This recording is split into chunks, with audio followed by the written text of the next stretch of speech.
শীতকালীন বেগুনের দাম এবার বেড়েছে। পাইকারি বাজারে প্রচুর চাহিদা রয়েছে। এখন আজকের বাজারে বিক্রি হয়েছে 25 থেকে 26 টাকা। তাই এখনই গাছগুলিতে অতিরিক্ত বেগুন ধরানোর জন্য যথেষ্ট রাসায়নিক সার ব্যবহার করুন। হ্যাঁ বন্ধু, আমার উত্তর চব্বিশ পরগনা জেলাভিত্তিক বুধবার এবং শনিবারে কিন্তু এখানে হাট হয়। আজ এই হাটে প্রচুর হারে কিন্তু বন্ধু বেগুন উঠেছে, কিন্তু প্রত্যেকটা বেগুন 25 থেকে 26, এবং কি খারাপ অর্থাৎ যে বেগুনগুলি বাজারে একেবারে চলার অযোগ্য সেগুলো 20-21 টাকায় বিক্রি হয়েছে। তাই বন্ধু, এখনই বেগুনের জমিতে আপনি যদি অবহেলা করে থাকেন দাম কমের জন্য, তাহলে এখনই জলসেচ দিয়ে আজই আপনি কিন্তু রাসায়নিক সার ছড়িয়ে শুরু করুন। বন্ধু, এমত অবস্থায় বেগুনের জমির পোকা ঠেকানোর জন্য কি কি করণীয় রয়েছে তা নিয়ে আমাদের চ্যানেলে ভিডিও আছে। এছাড়াও বেগুনের পাতা কুঁকড়ানোর জন্য কি সমস্যা রয়েছে তা নিয়েও আমাদের চ্যানেলে ভিডিও আছে। এছাড়াও বন্ধু, তোমরা নানা রকম সমস্যার সমাধান করার জন্য অনেক ভিডিও আমাদের চ্যানেলে খুঁজে পাও না। তাই বলবো সমস্যাটা লিখবে, লিখে স্পেস দিয়ে আমাদের চ্যানেলের নামটা লিখে দেবে। তাহলে তোমরা সবার আগে আমাদের চ্যানেলের ভিডিওটা তোমার মোবাইলে পেয়ে যাবে। চলুন বন্ধু, আজকে আমি কথা না বাড়িয়ে কাজের দিকে এগোই। বর্তমানে বেগুন চাষের ক্ষেত্রে যে সমস্যা হয়ে দাঁড়িয়েছে পাতা কুঁকড়ানো এবং নানান সমস্যা, এর জন্য আমাদের ভিডিও আছে, সেগুলো কাইন্ডলি দেখার চেষ্টা করবেন। তাই বন্ধু, আমি যে কথা বলছিলাম, বর্তমানে বেগুনের প্রচুর দাম। তাই এই দামের বাজারে গাছের গোড়ায় যথেষ্ট বেগুন ধরাতে হবে, অর্থাৎ গাছের গোড়ায় রাসায়নিক সার দিয়ে আমাদের বেগুন ধরাতে হবে। এটা গ্রীষ্মকালীন বেগুন। এই বেগুনটা বন্ধু আষাঢ় মাসের আগে বপন করা হয়েছে, এবং যা কিন্তু বন্ধু শীতকালেও হবে। এমনকি বন্ধু পুরো ফাল্গুন এবং চৈত মাস পর্যন্ত এই বেগুনটা টেনে নেবে।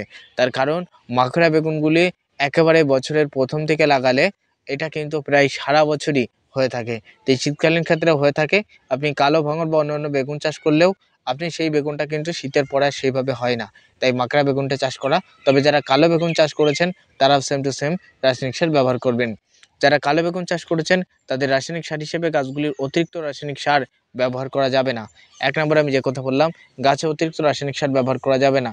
তাহলে গাছগুলি দ্রুত ফল ফুল দিয়ে পাতা হলুদ হয়ে বুড়ো হয়ে যাবে।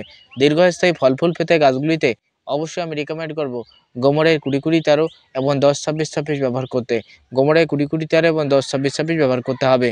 প্রত্যেক 5 কেজির রাসায়নিক সারের সাথে সাথে 2 কেজি পরিমাণে 20-20-13 মিশ্রিত করবেন। কারণ বেগুনের ক্ষেত্রে অ্যামোনিয়া ফসফেটের প্রয়োজন রয়েছে, যা 20-20-13 ভিতরে অ্যামোনিয়া ফসফেট সালফেট সবই আছে। তাই আপনাদের আমি রিকমেন্ড করব 20-20-13 এবং 10-26 এমত অবস্থায় প্রয়োগ করুন। বিশেষ করে লঙ্কার জমির ক্ষেত্রে, বিশেষ করে টমেটো জমির ক্ষেত্রে ইহা ব্যবহার করতে পারেন। ইউরিয়ার পরিবর্তে যদি ইহাগুলি ব্যবহার করেন তাহলে আপনি বেশি পরিমাণে ধরন বা ফলন পাবেন। বিশেষ করে যাদের সাদা ভাঙর বেগুন আছে তারা 20-20-13 পরিবর্তে ডিএপি এবং সেই সঙ্গে সঙ্গে 10-26 ব্যবহার করতে পারেন। ইহা ব্যবহার করলে আপনার বেগুন গাছে অতিরিক্ত কিন্তু বেগুন আসবে। তবে কালো কালো ভাঙরে কিন্তু 20-20-13ই মাস্ট। আমি দেখেছি কালো ভাঙর বেগুনে 20-20-13 এবং 10-26-26 বেশি পরিমাণে কাজ করে। কিন্তু সাদা ভাঙর বেগুনে ডিএপি সব থেকে বেশি পরিমাণে কাজ করে। ডিএপি এবং 10-26 যদি বেশি ব্যবহার করা যায় তাহলে কিন্তু বন্ধু বেশি পরিমাণে ফলন বা ধরন পাওয়া যাবে। এবার অনেকে বলতে পারেন, দাদা আমি মাকড়া বেগুন চাষ করেছি বা অন্যান্য বেগুন চাষ করেছি, আমার ক্ষেত্রে কি করণীয়? তোমারও সেম টু সেম অবশ্যই 20-20-13 এবং সুফলা 20-20-13 এবং 10-26 ব্যবহার করবে। বিশেষ করে গাছে যখন অতিরিক্ত ফল ফুল পেতে হয় তখন 10-26-26, 14-35, না হলে 16-16, না হলে সুফলা ঘুরিয়ে ফিরিয়ে কিন্তু দিতে হয়। তার সাথে সাথে হালকা পরিমাণে কখনো 20-20-13, কখনো ডিএপি, কখনো 14-28 এইভাবে মিশ্রিত করে করে প্রয়োগ করতে হয়। বেগুনের ক্ষেত্রে ইউরিয়া প্রয়োগ করা চলে না, তবে মিশ্র সারগুলির ভিতরে নাইট্রোজেন অর্থাৎ ইউরিয়া আছে, ফসফেট পটাশ সবই আছে, কিন্তু সেটা একটু আলাদা ধর্মী ইউরিয়া।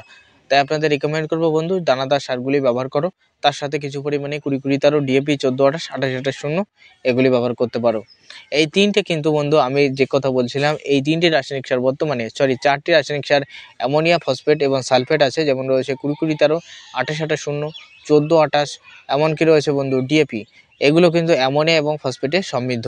এবং অন্যান্য বাকি বাকি যে সারগুলো রয়েছে, বাকি যে সারগুলো রয়েছে, যেমন আইপিএলে 16-16-16, যেমন রয়েছে বন্ধু 10-26-26, যেমন রয়েছে 14-35, যেমন রয়েছে সুফলা, যেমন রয়েছে 16-16-16, বাংলাদেশের ক্ষেত্রে বেঙ্গল মিশ্র সার, যেমন রয়েছে 10-10-10-5, যেমন রয়েছে 8-13-14। এইরকম যে সমস্ত রাসায়নিক সার রয়েছে সেগুলো কিন্তু বন্ধু ইউরিয়া, ফসফেট এবং পটাশে সমৃদ্ধে তৈরি করা। বুঝতে পেরেছেন দর্শক বন্ধু? তাই আপনাদের আমি রিকমেন্ড করব অবশ্যই রাসায়নিক সার দেওয়া জমিতে কোন রাসায়নিক সার দেওয়া আপনার জন্য জরুরি সেটা অবশ্যই জেনে নেবেন। আপনি যদি অ্যামোনিয়া ফসফেটযুক্ত সার অতিরিক্ত হারে জমিতে বেশি ব্যবহার করতে থাকেন, তাহলে কিন্তু আপনার গাছ ড্যামেজ হবে, গাছগুলি নষ্ট হবে। আবার যদি আপনি ইউরিয়া, ফসফেট এবং পটাশযুক্ত সারগুলি যদি অতিরিক্ত ব্যবহার করতে থাকেন, তাতেও আপনার গাছ কিন্তু ড্যামেজ হবে। তাই আমি প্রত্যেক চাষিদের বলব যে অবশ্যই সারগুলিকে ঘুরিয়ে ফিরিয়ে ব্যবহার করতে। এতে আপনার ফলন, উচ্চ ফলন পেতে অন্য চাষের তুলনায় এই চাষেই তোমার লাভবান করবে।